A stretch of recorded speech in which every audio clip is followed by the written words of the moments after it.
कोई भी प्लेयर हो, एक दो मैच खराब हुए, फिर एक बार गलती से बोतलें खास क्रम में थी, अच्छा खेल गए, किसने कहा कि इस वजह से हुआ है।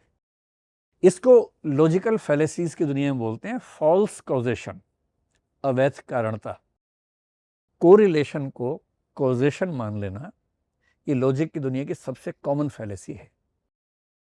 हम घर में बैठे हैं, मैच चल रहा है, इंडिया की टीम अच्छा खेल रही है, पर रिस्क है अभी भी, 2 चौके लग गए हैं, अब किसी को वॉशरूम जाना है, तो हर घर में एक आध ऐसा बाबा होता है, बोले खबरदार जो उठा कोई तो।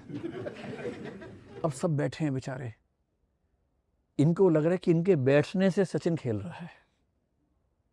पूरी दुनिया चल रही है, ग्रह नक्षत्र सब चल रहे हैं, पृथ्वी भी घूम रही है अपनी जगह, उस सबसे कुछ नहीं हो रहा है, इनके उठने से आउट हो जाएगा।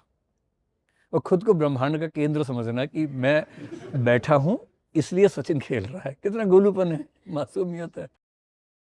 ऐसी मासूमियत का सौंदर्य ये है कि इससे घर में एकता बनती है, सबको हंसी मजा आ रहा, थोड़ा मजाक हो गया, ठहाके हो गए, पर एक समय के बाद लोग इसको सीरियसली मान लेते हैं कि आज मैच है तो आज हम इस रंग के कपड़े पहनेंगे तो इंडिया जीतेगा।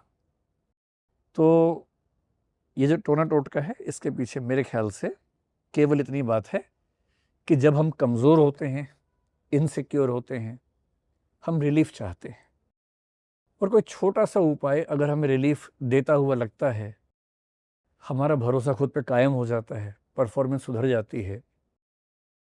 अगर एक बार सुधर गई तो और रिस्क बढ़ जाता है।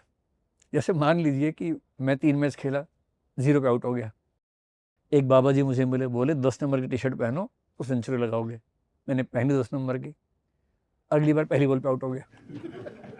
अब कम से कम अंधविश्वास पैदा नहीं होगा मेरे अंदर अगर मैंने उस दिन सेंचुरी मार दी। अब मैं इतना कमज़ोर हूं कि अब मेरे मन में है कि 10 नंबर की टी शर्ट सही सेंचुरी लगी है।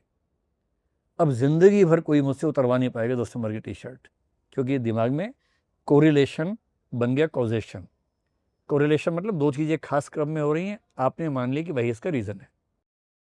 कई बार गलत हो जाता है ना, जैसे रोज़ सुबह मुर्गा बांग देता है फिर सूरज निकलता है, और आप कहें कि मुर्गे के बांग देने से सूरज निकल रहा है। ये कोरिलेशन है, मुर्गा बांग देता है, सूरज निकलता है, पर सूरज ये देख के नहीं निकलता कि मुर्गे ने बांग दे दी है। अगर मुर्गा बांग नहीं देगा तो क्या होगा, तब भी निकलेगा। लेकिन हम कोरिलेशन को कॉजेशन मान लेते हैं, और ये दुनिया में बहुत कॉमन पॉलिसी है, अधिकांश लोग ऐसा करते हैं। आप समझ पाई उत्तर क्या है? सर ऐसा भी देखने को मिलता है कि जैसे कोई धर्म को नहीं मान रहा है लेकिन आध्यात्म को बहुत मानता है, बड़ा आध्यात्मिक है। कुछ धर्म को मानते हैं, साथ साथ आध्यात्म को भी मानते हैं। तो विज्ञान आध्यात्म